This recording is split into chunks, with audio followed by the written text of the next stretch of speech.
Bonjour, êtes-vous à la recherche de votre mission de vie? Vous posez-vous la question qu'est-ce que je viens faire et si je pouvais trouver ma mission de vie, les choses seraient beaucoup plus simples. Alors, cette vidéo est vraiment faite pour vous.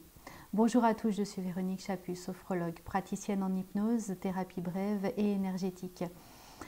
Parlons mission de vie aujourd'hui. Qu'est-ce que la mission de vie et comment découvrir son projet?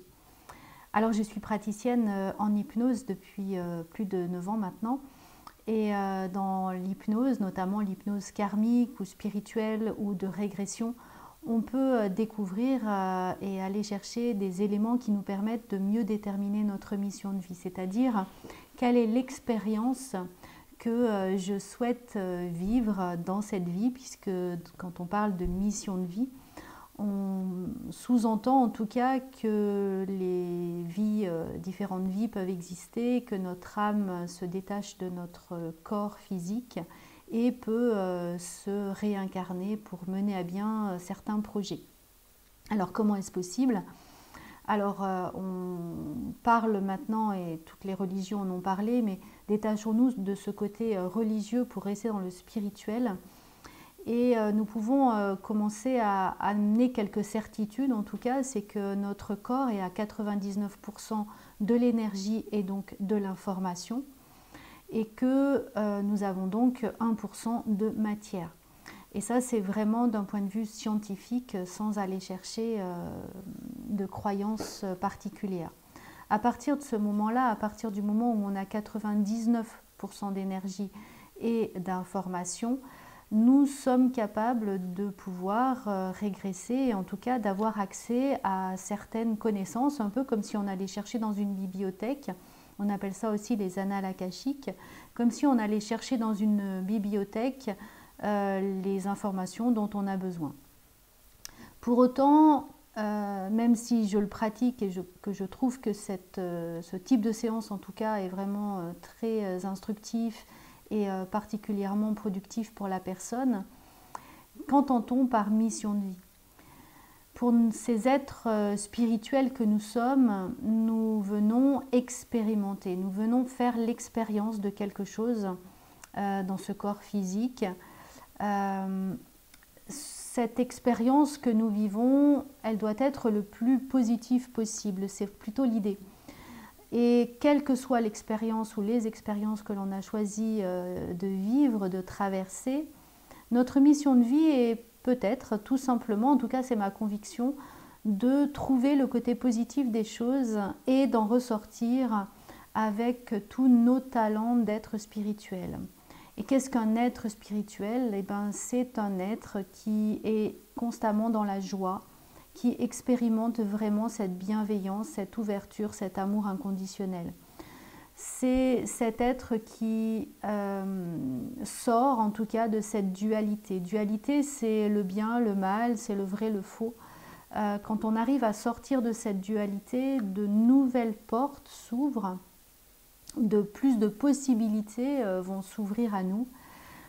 Et c'est vraiment pouvoir vivre, être dans cette joie, et par les expériences que l'on va traverser, ces expériences vont nous amener à s'abaisser dans cette énergie de joie, de bienveillance, et tout notre travail de mission de vie, me semble-t-il, en tout cas par rapport aux accompagnements que j'ai pu faire sur ce type de sujet, c'est vraiment de pouvoir se remonter, redresser cette énergie et de la ramener au plus haut, et le plus haut c'est l'amour inconditionnel.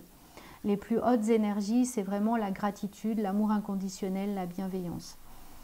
Donc pour moi, notre principal objet dans notre mission de vie, c'est d'être le plus souvent possible dans cette joie, dans cet amour inconditionnel.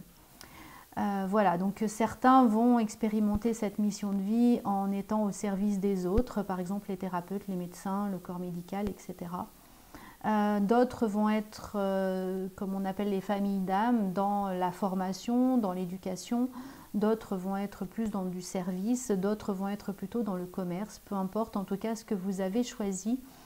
Mais l'idée, c'est vraiment de voir à quel point ce que vous avez choisi est en train de vous nourrir. À quel point quand vous rentrez le soir et que vous vous levez le matin, vous êtes satisfait de vous.